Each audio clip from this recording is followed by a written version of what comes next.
Dans cet exercice, on va regarder de très près une mise en réseau avec une répartition sur plusieurs commutateurs. Ici, un premier, un deuxième, un troisième commutateur, 3 switches sur lesquels j'ai branché 2 machines à chaque fois. Donc 3 petites parties réseau connectées pour l'instant sous forme de cascade qui pour l'instant donne le résultat en fait classique d'un domaine de diffusion global. Donc ici ce poste envoie une trame, elle va être reçue ici, elle va être propagée en bas et à droite, et donc distribuée comme c'est une diffusion sur l'ensemble des switches. Voilà. Mais qu'est-ce qui se passe si je crée une boucle réseau? C'est-à-dire que voilà, on va laisser terminer et on voit que tout se passe correctement pour l'instant. Donc, qu'est-ce qui se passe si je crée une boucle réseau? C'est-à-dire si je décide d'interconnecter, on va arrêter ça, ce switch avec l'autre switch. Donc je crée une boucle ici qu'on voit connectée comme ça. Alors pour qu'on comprenne bien, je vais pousser ce PC, on voit mieux ma boucle ici.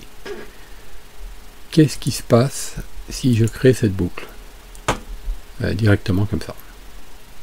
Donc là, alors, on regarde ici, le switch part ici, de là, il part là, et de là, ce switch-là part ici. Attention, n'oubliez pas que pour cascader 2 switches, il faut que l'une des extrémités soit un port de cascade. Donc c'est ce qu'on voit ici, là, ces 2 ports sont des ports de cascade. Et ici, je n'utilise pas de port de cascade, c'est un port normal, mais là, c'est un port de cascade. Donc cascader, non cascader, non cascader, cascader, cascader, non cascader. Sinon, ça passe au rouge, parce qu'il y a une erreur entre l'entrée et la sortie. Donc faites attention à bien utiliser des ports de cascade, ou bien des ports normaux, à condition de mettre un câble croisé entre chaque switch. 3 câbles croisés ici, et je peux utiliser que des ports normaux. C'est au choix. Maintenant la question donc qui se pose, c'est que se passe-t-il si je tente d'émettre une trame? Alors malheureusement ce logiciel ne va pas me laisser faire la manip, c'est bien dommage parce que j'aurais voulu pouvoir montrer la conséquence de cet envoi de trame que je vais vous expliquer sans pouvoir vous prouver quoi que ce soit puisque ce logiciel ne permet pas de le voir. Donc on va imaginer. Imaginons que cette machine-là envoie une trame, peu importe la trame. À ce moment-là, elle va aller dans ce switch, et ce switch va prendre en charge la trame. Maintenant, imaginons que ce PC envoie une trame, mais cette fois-ci, nous savons que c'est une trame de diffusion. Une trame de diffusion, c'est une trame qui est envoyée à destination de toutes les adresses. Donc, ici, le souhait de cette machine, c'est d'envoyer à tout le monde. Donc à lui, à lui, à lui, à lui et à lui. Donc cette trame va aller ici. Ce switch va analyser la trame et comprendre qu'il s'agit d'une diffusion, auquel cas il va la répéter sur ce port-là. Il va ensuite la répéter sur ce port-là. Elle va donc descendre ici. Mais oublions ça quelques secondes. Ce switch va également la répéter ici. Elle va donc aller là. Elle va donc monter ici et aller là. Et du coup, elle va redescendre ici. Donc suivons-la comme si elle arrivait. Elle arrive ici, et ce switch la répéterait. Elle arriverait donc là, elle arriverait donc là. Mais elle arriverait là aussi. Donc refaisons. Ça vient ici, ça va là. Ça va là en même temps que ça va là. Donc si ça va là, ça veut dire que ça va là, et ça va là également, et que ça remonte. Mais si ça va là, ça remonte ici, ça vient là, et ça redescend. Donc ici, on va avoir une boucle perpétuelle. Ça veut dire que les données vont circuler comme une tempête, comme un ouragan ici, à l'intérieur de cette boucle sans fin. Alors il faut imaginer que comme c'est une trame de broadcast, à chaque fois que la trame rentre dans un switch, le switch la répète à tous les postes.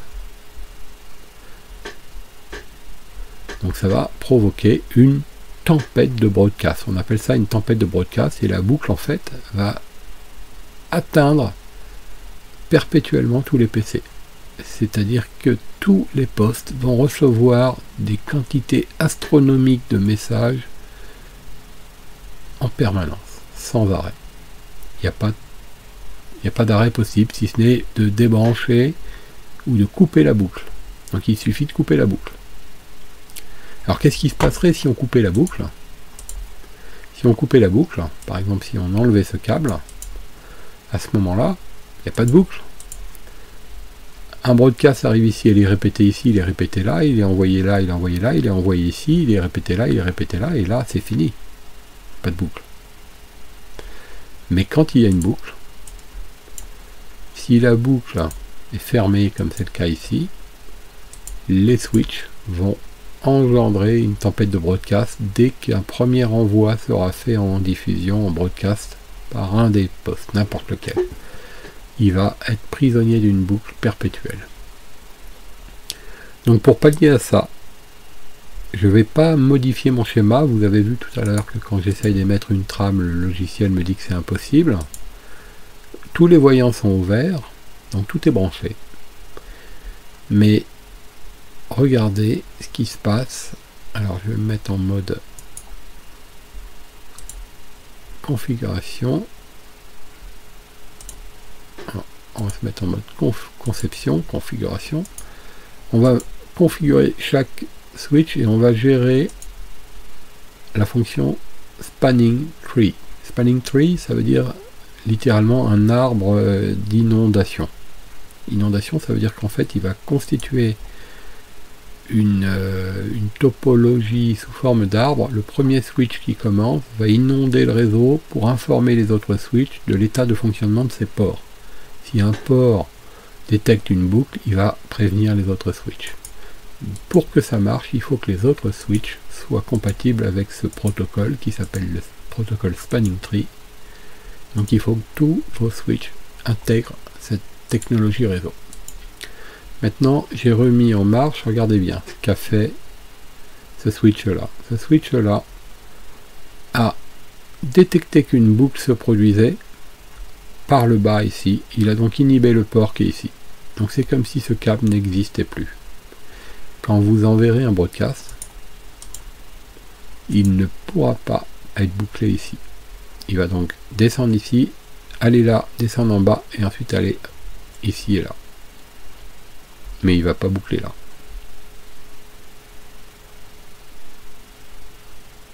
Donc pas de boucle. Pas de tempête de broadcast, tout se passe bien. Tout fonctionne bien. À partir du moment où on a activé la fonction Spanning Tree, ce switch là et ce switch là ont détecté, se sont mis d'accord par un échange d'informations, ont détecté la boucle et se sont mis d'accord par un échange d'informations qu'il fallait inhiber la liaison d'interconnexion. Maintenant regardez, je ne touche à rien. Je vais débrancher ce câble comme s'il était abîmé, rompu. Je remets en marche. Ce switch là et ce switch là ont détecté qu'il n'y avait pas de boucle ici, ont réactivé le port ici et mon réseau continue à fonctionner tout à fait normalement. Donc si j'envoie une trame ici, tout le monde va la recevoir, il n'y a pas d'incident réseau. Elle passera donc pas par là, parce qu'il n'y a plus de lien, elle passera donc par en bas.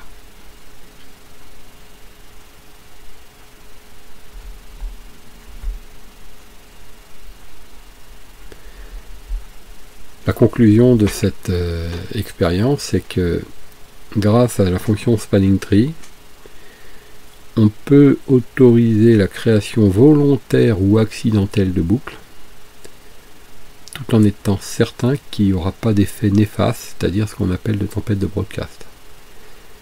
Et du coup, la question qui se pose, c'est peut-être pourquoi créer des boucles volontaires. On peut comprendre des boucles accidentelles, quelqu'un branche un câble en bouclant sur le switch sans s'en rendre compte, ça peut arriver hein, quand on fait du brassage ou qu'un câble sort d'un mur, on le branche sur une prise vacante sans se rendre compte qu'on fait une erreur, ça peut arriver, ça arrive fréquemment, mais c'est pas volontaire, c'est accidentel. Mais pourquoi ferions-nous des boucles volontaires? on peut l'illustrer ici assez facilement avec cet exemple-là.